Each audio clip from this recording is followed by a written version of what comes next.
Okay, let's start our lesson for today about the definition.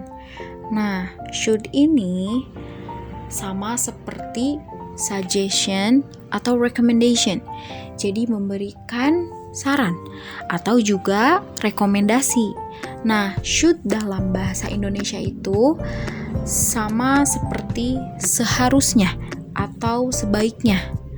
Nah, jadi should itu digunakan untuk mengungkapkan sebuah nasihat ataupun juga saran. Jadi memberikan saran sama orang, menawarkan ide sama orang. Nah, sifatnya ini tidak terikat. Jadi bisa saja nih, saran yang kita berikan sama orang itu menerima saran kita, atau mungkin bisa saja dia menolak saran kita. Nah, setelah ke definisi, kita lanjut ke function of should. Jadi kegunaan dari should itu ada dua nih. Yang pertama, ada it expresses advice or suggest. Nah, jadi kegunaan dari should itu yang pertama mengungkapkan nasihat atau memberikan nasihat sama orang nih.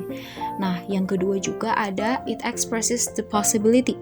Jadi kalimat should itu kegunaannya untuk mengungkapkan atau memberikan kemungkinan sama orang. Nah, jadi saran nih, kita balik lagi ke yang tadi definisi ya. Jadi bisa aja sarannya itu diterima sama orang ataupun juga ditolak saran kita. Nah, setelah ke function, kita lanjut ke form. Nah, dari should itu sendiri bisa digunakan ke dalam 3 bentuk kalimat. Bisa saja positive form atau kalimat positif, ada juga negative form atau kalimat negatif, dan yang terakhir nih, interrogative form atau kalimat tanya. Nah, di kalimat positif dan kalimat negatif itu tidak jauh beda ya, hanya saja di penggunaan modelsnya. Kalau positif itu menggunakan should, kalau negatif itu should not atau shouldn't. Nah, kita lihat ya untuk kalimat positif dan kalimat negatif dulu. Pertama, kita masukkan subjek nih. Jangan lupa awali kalimatnya dengan subjek ya. Bebas nih, mau pakai I, mau pakai you, ada they, ada we, lalu ada she, ada he, ada it. Nah, bisa juga pakai nama nih, bebas. Misalkan mau Ana, mau Diana, mau Putri, mau Anissa, lalu ada Rizky, Riki, masih banyak ya. Nah, udah ditambahkan subjek, diawali dengan subjek, lalu diikuti dengan models. Untuk kalimat positif, jangan lupa ya, untuk positif menggunakan should, dan untuk yang negatif menggunakan should not. Nah, setelah dimasukkan should atau should not-nya, diikuti oleh verb one atau kata kerja dasar. Nah, kata kerja dasar juga sama banyak. Nih di sini contoh ya. Ada go, ada eat, ada clean, ada cook. Wah, masih banyak ya. Nanti kita lihat di kamus bareng-bareng. Nah, lalu setelah ditambahkan verb one atau kata kerja dasar, diakhiri dengan objek. Objek juga sama banyak, nanti mengikuti verb one yang adik-adik pilih. Nah, di sini contohnya ada school, ada the room, lalu ada breakfast.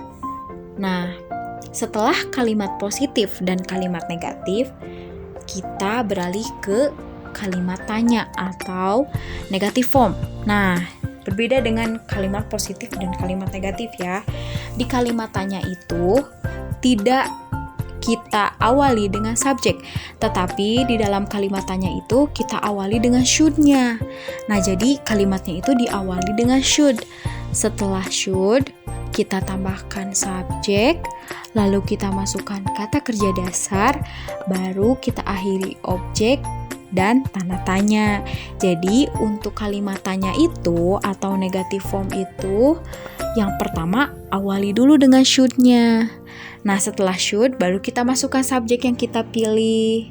Udah itu kita tambahkan verb one atau kata kerja dasar, lalu kita tutup dengan objek dan akhiri dengan tanda tanya. Gimana?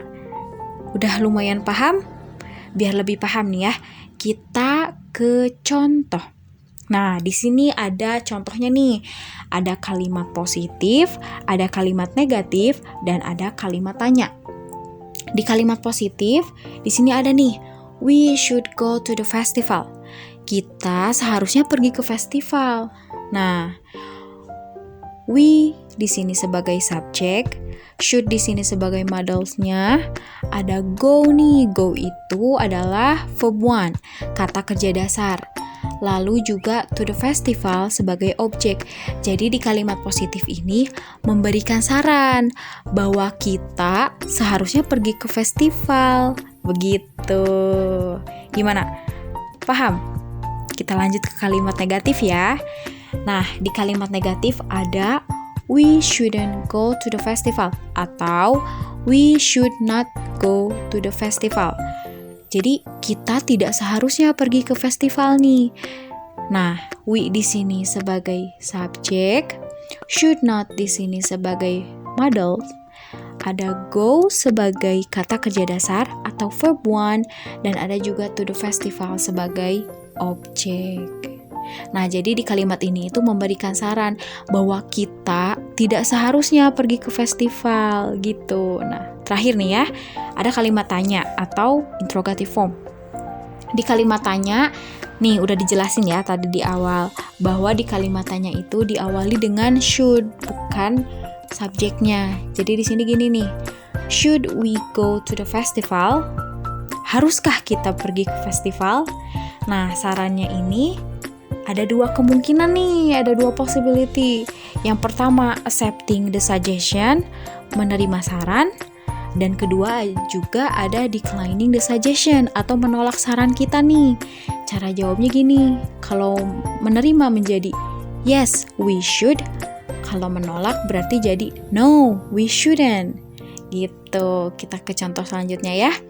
Di contoh selanjutnya ada dialog nih antara Ahmad sama Sandi.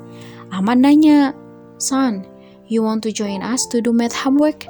Ahmad nanya sama Sandi, Sandi, kamu mau gabung sama kita mengerjakan tugas matematika?